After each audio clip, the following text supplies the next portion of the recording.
Le docteur Fiacre Vidiagnino est indigne de se présenter comme un analyste-chercheur africain. Il est indigne de former les officiers béninois. Car ce qu'il leur transmet, c'est une perception fausse, mensongère de la réalité. Le docteur Fiacre Vidiagnino est un agent néocolonialiste français. C'est un agent de l'impérialisme occidental. Ce n'est pas un hasard s'il travaille pour l'Egmont Institute, qui est l'un des plus grands ennemis.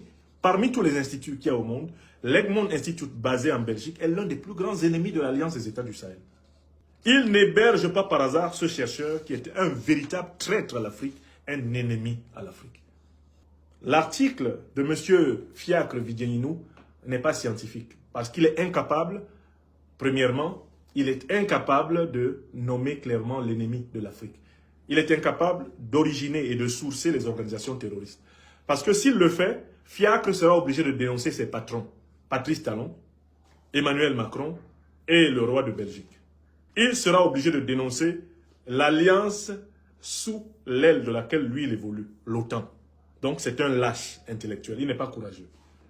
Deuxième élément, Fiacre Vidiagnino ne connaît rien de ce qui se passe sur le terrain malien. Le Mali n'a jamais été asphyxié par les terroristes. Bamako n'a jamais été asphyxié par les terroristes. Bamako respire, Bamako vit. Fiacre Vidiagnino, vous ne savez rien de ce qui se passe au Mali. Vous racontez les navets que vous lisez sur France 24, sur RFI, dans Jeune Afrique dans le monde. Tous médias, d'ailleurs, qui ne sont pas du tout présents sur le terrain et qui fabriquent une fiction de réalité malienne. L'offensive est du côté des forces armées maliennes. L'offensive est du côté de la force unifiée de l'AES. L'offensive est du côté des forces armées du Burkina Faso, des forces armées nigériennes. Les terroristes sont sur le reflux dans toute l'alliance des États du Sahel. Et il n'y a pas de pays sous blocus dans toute l'alliance des États du Sahel. Vous êtes un misérable menteur, un gros menteur, comme la presse terroriste néocolonialiste française, RFI, France 24, eh bien, Le Monde, TV5 et consorts, l'AFP. Troisième point sur lequel j'insiste, il n'y a aucune crédibilité du projet politique, eh bien, des terroristes, parce qu'en fait, ils utilisent uniquement la notion de califat pour déguiser le fait qu'ils sont là pour semer la terreur afin que l'OTAN, l'Union européenne, la France domine. Personne ne prend l'islam de ces gens-là au sérieux parce que ce sont des drogués, des bandits, des tueurs. Ils n'ont rien à voir avec l'islam dans sa noblesse. Les Maliennes et les Maliens, dans leur écrasante majorité, savent que les terroristes ne sont pas des musulmans.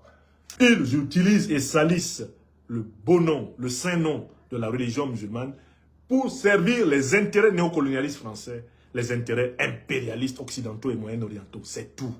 Personne ne croit que, eh bien, la bande Adiko, eh bien, les gens du JNIM, les gens, eh bien, de l'État islamique, personne ne croit ici sérieusement que ce soit des musulmans. Parce que les atrocités qu'ils ont commises ne peuvent pas être admises en islam aujourd'hui, au XXIe siècle. Aucun groupe de musulmans digne de ce nom ne peut se revendiquer du terrorisme.